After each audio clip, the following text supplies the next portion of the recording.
it. We've completed our first signing of this transfer window. Alejandro Grimaldo now will be joining Barcelona. Luis Suarez, come on, we've got to score this. Luis Suarez, his final game with Barcelona. He's got to score this. Luis Suarez, there you go. Luis Suarez on his final game.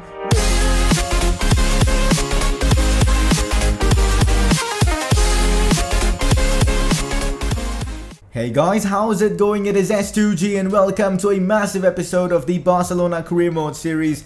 Luis Suarez to Manchester City is almost a done deal. He will be moving to Manchester City for a £118 million fee, which is ridiculous money for a 30-year-old player. Besides that, in today's episode, the main focus will be to bring in a new striker to replace Luis Suarez. This is episode number 12 and hopefully you guys do enjoy this one. If you guys are new to this channel, make sure to subscribe. And if you guys can smash out 500 likes again, that would be brilliant. Your support on the series has been insane and we've just hit 26,000 subscribers now. It's just been unreal. But anyways, regarding the series, in the previous episode, we accepted a transfer offer for Luis Suarez from Manchester City. We also accepted a transfer offer for Finalizing from Arsenal. So we do need to sign a goalkeeper as well. Someone back up to Ter Stegen, because I think Ter Stegen is already a fantastic keeper and I want him to play as much as possible. Now I'm going to be changing my formation now that Luis Suarez will be sold, and I'm going to be using this formation going forward. Messi will be our new striker. We don't need technically a new striker, but we will be signing another player who is a striker in this game, but we will be doing something different with him. So the formation I'm going to be going with moving forward will be this 4-3-3 false 9, because it is such an amazing formation in this game, and with Messi in that centre forward role linking the attack and the defense, this can be lethal for us. So the plan is to sign a player who's going to play that David Villa role down that left hand side. That's what Pep did and it worked really well for him. Messi's too good to play him on the wings, man. I want him in those central positions, destroying people. That was one of my main reasons of selling Suarez. I wanted Messi to get involved even more. Playing him in that centre forward role certainly will help in that. Let me know your thoughts on that. We still need to sign more players. We need another centre back. We need another goalkeeper. And we also need that new left winger slash striker that I'm going to be signing in this episode itself. We've got some tricky games coming up as well. Before we get into all that kind of stuff, time for you guys to find out your informed player of the episode. And to my surprise, instead of voting for Luis Suarez, you guys voted for Marc-Andre Ter Stegen. Maybe because he kept a couple of clean sheets and was really good, made some good saves. He wasn't man of the match in any of the games, but was close to being. He was superb. He's got the most clean sheets this season as well. So GG to Marc-Andre Ter Stegen. We've now got a press conference. First question, it's me, the agent that moved Dybala to Barca last season. Do you think bringing Dybala again is reasonable? So first of all, for those of you guys who are new to the channel, in my FIFA 17 Barcelona career mode, I brought in Dybala. So I don't want this series to be the exact same as my FIFA 17 career mode. So we are going to be signing someone else, but I'm not ruling out a future transfer for Paulo Dybala. I intend to do this series for like 4 or maybe even 5 seasons. So there is always scope for us to sign Paulo Dybala. Moving on to a pretty emotional question. Andres Iniesta has signed a lifelong contract with Barca. What are your thoughts? So in real life, Iniesta has signed a lifelong contract with Barca, which basically means he can decide when he wants to retire, when he wants to hang up his boots, and it's really a good gesture from the Barcelona board. You know, one thing I'm going to praise them for. So yeah, Iniesta will be with the club. I'm really happy about that. What is your favorite Iniesta moment? Let me know down in the comment section. For me, there are many. That goal against Chelsea, his performance in Berlin. There are so many moments, I can't choose one. Let me know what you can choose though from Iniesta's best moments. Anyways, now moving on to some transfer stuff. So we were trying to sign De Ligt for that centre back role because we aren't really impressed with Marlon Santos, but we can't sign him because Ajax aren't willing to even negotiate for him. But a player we can negotiate for and we can get for pretty cheap is Mauricio Lemos. He's got a release clause of like £20.6 million. And I'm going to just pay it, man, because I think it's a reasonable release clause for someone as good as Mauricio Lemos. I think it's kind of a bargain deal because he's a very good centre-back with great potential. He's been linked to Barcelona in real life, but the deal somehow never goes through. So maybe bringing him in right now would be perfect. Yes, we will have 5 centre-backs. And I'm happy to keep 5 centre-backs because we never know about injuries, and now we're entering a crucial stage in the season, so we've got to be careful. We've got to have a complete squad, and I'm going to be keeping Marlon Santos. You never know when he's going to come useful. I thought of loaning him, but you know what, let's keep him and use him as the 5th choice centre-back. Mauricio Lemos will obviously be the 4th choice centre-back, hence he's getting the squad role of sporadic. Contract length 4 years, no release clause. That's exactly what I want. Wage 20,000, signing bonus £200,000 is what I'm offering Mauricio Lemos and his agent right now. And they've countered with a pretty hefty contract offer. £21,500, £280,000 as a signing bonus and £110,000 after 5 appearances. That is an expensive contract, but I'm willing to pay that because I think Lemos is one for the future. Imagine him, Umtiti, Laporte and Marlon being our centre-back options.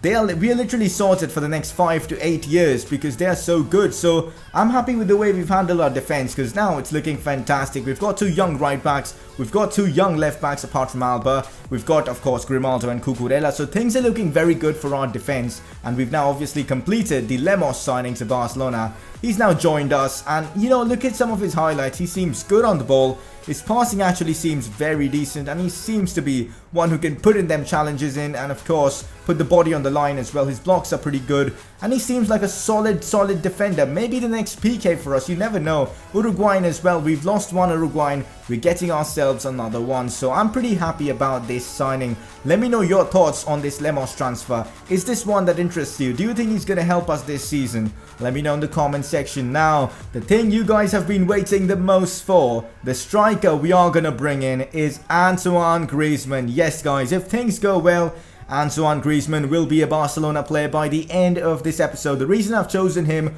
over the likes of Paulo Dybala, the likes of, you know, Lewandowski, Harry Kane was a popular suggestion, because I want to play Messi as my centre forward and I thought I want a clinical striker who can replicate what David Villa used to do, you know, make those runs in behind the defences, had good finishing as well. And I thought Griezmann is the perfect choice for that job. He's got great finishing, he's got flair, he's got skills, he's got the pace to get in behind the defences, he's a great passer, he'll link up well with our players.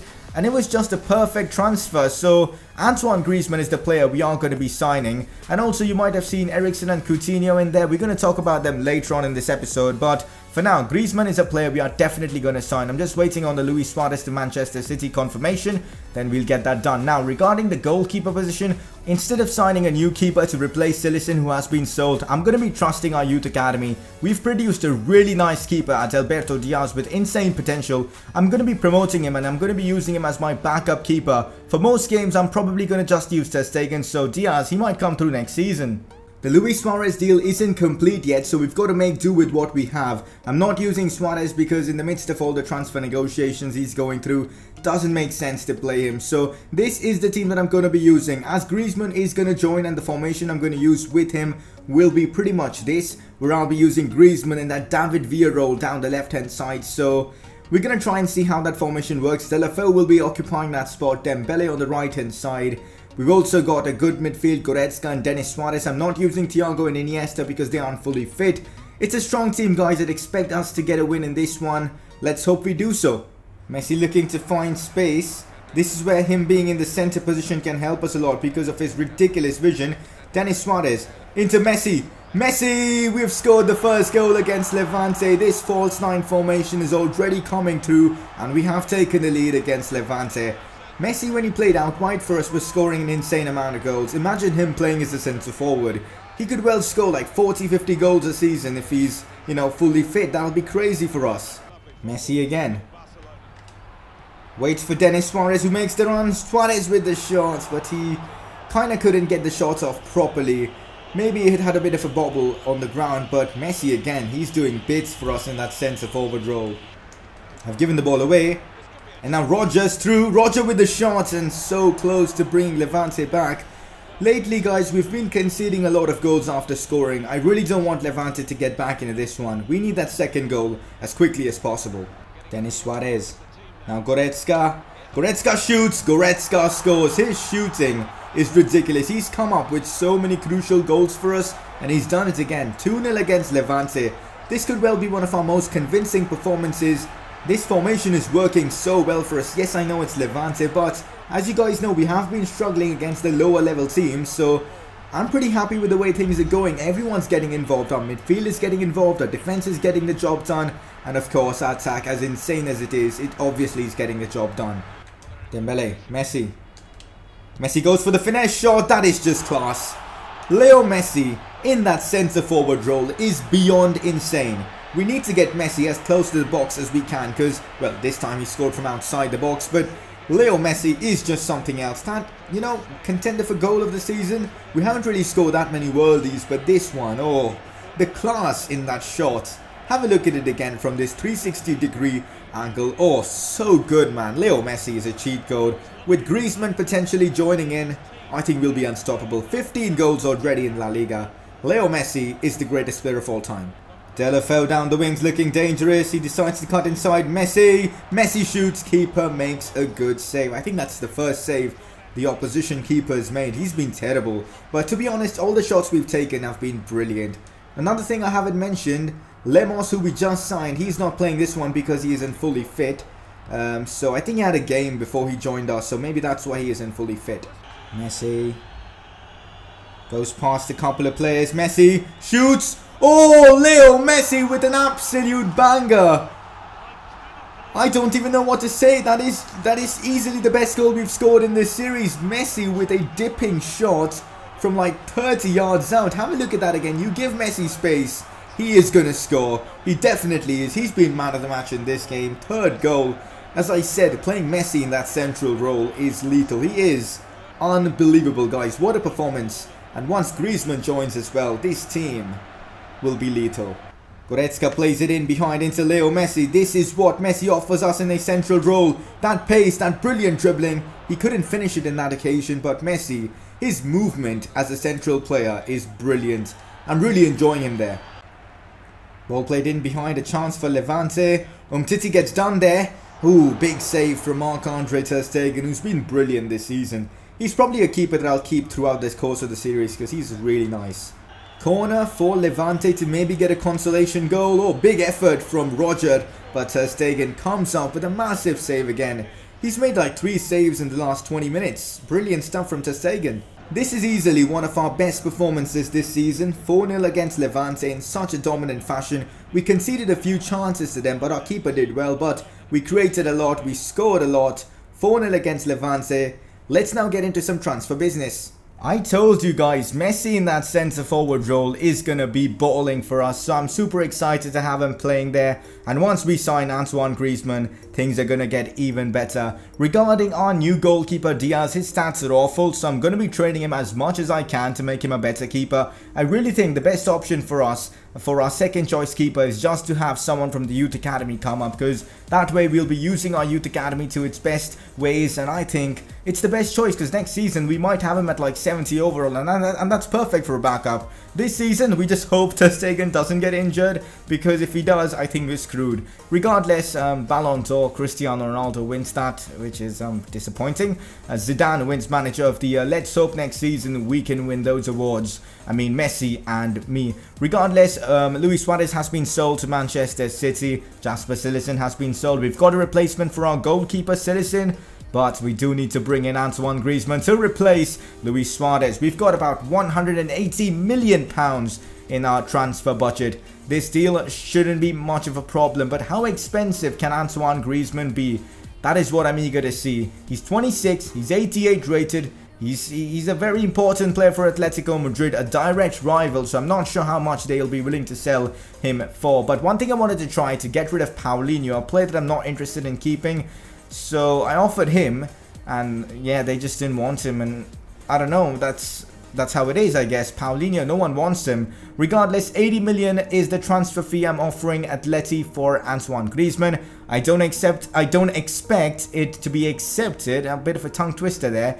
And yeah, as I said, they didn't accept that, and they want £133.5 million. That is crazy. If Luis Suarez was worth like 118, certainly Griezmann should be cheaper because he's lower rated by 3 points actually. So £110 million is probably going to be my final offer. I just thought, let's just see what Atleti's coach or Atleti's representative comes back and says. And well, he's accepted it. So £110 million from for Antoine Griezmann. Now, in the comment section, is this a good deal for Barcelona to bring in someone like Griezmann? We are potentially playing him out of position down the left-hand side. I have my reasons of doing so, and I think he's going to be fantastic there. But do you think it is worth £110 million to take a risk like that, playing a player out of position? Although he has experience there, you never know. He hasn't played in the left-wing position for quite a while. We're now still negotiating contracts. I'm pretty sure that I want Griezmann in this team because I haven't used him in FIFA 17. I've rarely used him in any FIFAs in career mode, so this could be the chance to try out Antoine Griezmann and use him to his fullest potential. So squad role crucial, that's obvious. Contract length of 5 years, or 4 years actually, that's what he wants. A release clause of £204 million. I was okay with that because no one's going to pay £204 million, and if someone does, we can actually now negotiate with the player before the deal goes through. That's something new EA did with the new patch. The wage he's demanding is £210,000 with a signing bonus of over £2.5 million, which is fair play. Antoine Griezmann does deserve that because he is a quality player. Now time for Antoine Griezmann's reveal. He will be wearing the number 9 kit. And there you go, we've signed our striker to replace Luisito, who is joining Manchester City. Also, Arsenal have completed the signing of Jasper Cillessen. Well, he gets no love, no reveal video for him, but regardless, here's Antoine Griezmann and some of his clips, and he's a lethal finisher. That's what I can say for him. That is why I wanted to sign him instead of a winger that can, you know, create chances. We need more finishers in the team because when Messi doesn't or isn't able to finish, or sometimes isn't able to get into the game, we have someone like Griezmann who can score a few goals here and there. We've got Dembele down the right hand side who can do the same. So I'm really happy with our front line now. I'm just eager to see how they perform. We also get a huge offer for World Cup 2018 from France. Now this I'm going to leave completely up to you guys. Should we accept this to coach France for the 2018 World Cup? I definitely would want to, but I'm going to leave it up to you guys. Click the I button on the top right of your screen and vote right now. Should we manage France for the upcoming World Cup? I'll be running it as a separate series, so you guys won't see the France games in these Barcelona episodes, so it'll be quite organized. So I'm sure you guys will enjoy it. But should we accept the France offer or wait for maybe an Argentina offer to come? I doubt it will, because we are like 4 or 5 months away from the World Cup. But it's up to you guys to decide. Now we've made all the transfers. We've signed the likes of Griezmann, but there are a few players I want to get rid of, like maybe Paulinho and maybe Rafinha, who just gets injured all the time. So maybe getting rid of those two and bringing in the likes of either Felipe Coutinho or Christian Eriksen should be our next transfer. But one thing's for sure, one of those two players aren't going to join us either now or this summer, because I really want a creative midfielder to take the mantle from Andres Iniesta at least next season. So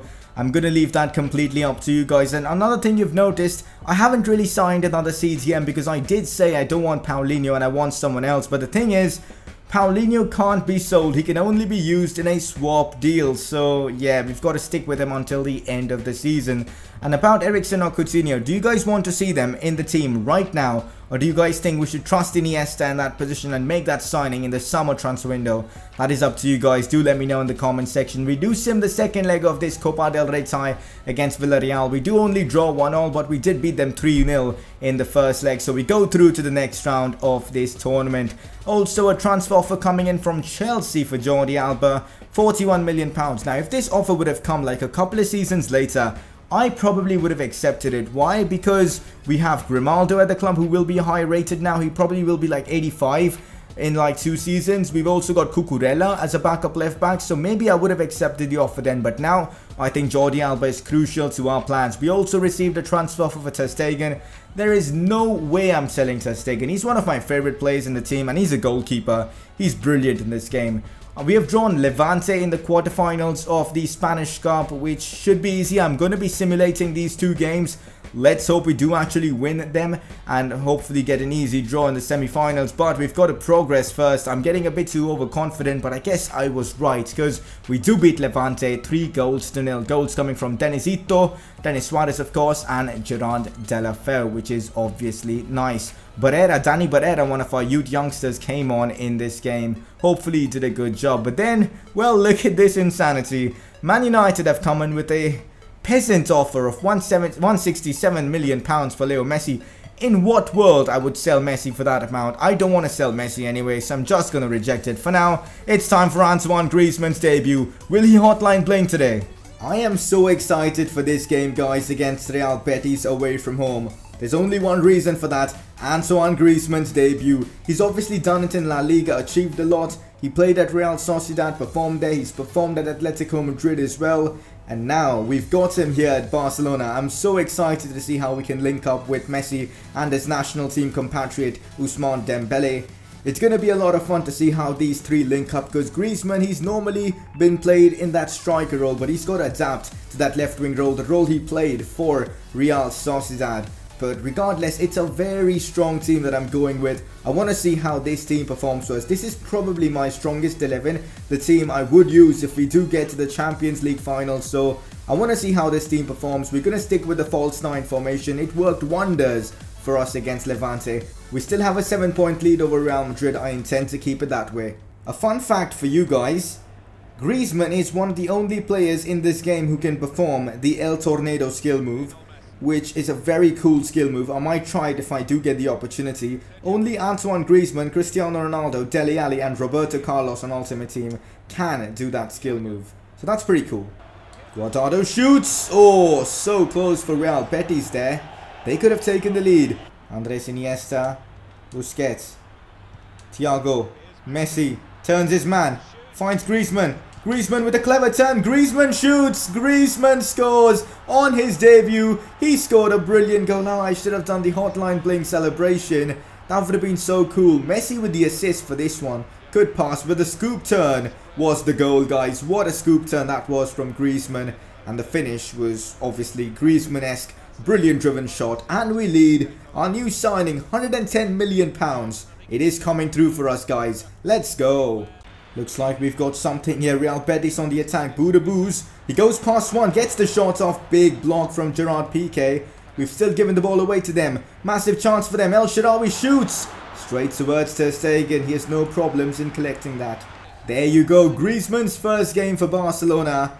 And he did give a good performance. Not quite man of the match worthy as... well, our man of the match probably was Piqué in this one. He was brilliant in this game. Besides that, Griezmann with a goal, Messi with the assist for that goal. Messi was brilliant in this episode all round, but what a win for us, an important victory. Griezmann's goal was the difference in this game. I think we still keep our 7-point lead over Real Madrid. Besides that, this new formation, the 4-3-3 false 9, it is really working for us. We really dominated Real Betis. In fact, have a look at the post-match statistics for this one.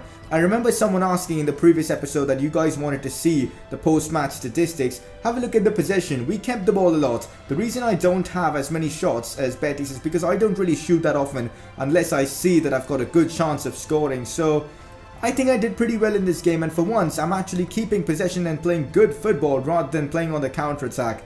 I'm absolutely loving this new formation. The only thing I regret about the previous game is I forgot to do the hotline bling celebration with Antoine Griezmann. Just imagine, man, Messi and Griezmann doing the hotline bling celebration. Things couldn't have been better, but I forgot to do it. Next episode, for sure, we will have a hotline bling between Leo Messi and Antoine Griezmann. It will be cringe because seeing Messi do such ridiculous stuff is idiotic, but you know what, it'll be good fun. We've increased our lead to 9 points in La Liga. Looks like we're going to be winning La Liga pretty easily halfway through the season. A 9-point lead over Real Madrid is beyond brilliant. Let's just hopefully keep up this form. You know what, the funny thing is we've got an El Clasico, second last match day. Just imagine going into that game already won La Liga, playing with no pressure. That would be brilliant. We've got a chance to humiliate Real Madrid then, but we'll see what happens. There's still time for that game, and well, we've got to face Real Madrid very soon. We're going to be facing them in the Spanish Cup semi-finals, a two-legged affair. It's going to be tough because if you look at our fixture list, that's just insanity. We've got like 3 games in the space of like 1 week. What the hell is that, man? EA, come on, man. Fix your fixture schedule stuff, but regardless, it's going to be a fun episode next. We might sign another player. I'm not too sure about that, but we've improved our squad so well. It's looking fantastic. Rate this squad out of 10 right now in the comment section. Before we end the episode, you guys need to vote for your player of the episode. Nominees are as follows: Leo Messi, hat-trick in his first game, an assist in his second, and Ter Stegen, who kept clean sheets in both games and put in good performances. I think we know who's going to win this one. Anyways, drop a like if you enjoyed. 500 likes, as I said, would be awesome. Subscribe if you're new to this channel, and I will see you guys very soon for another episode of this Barcelona series.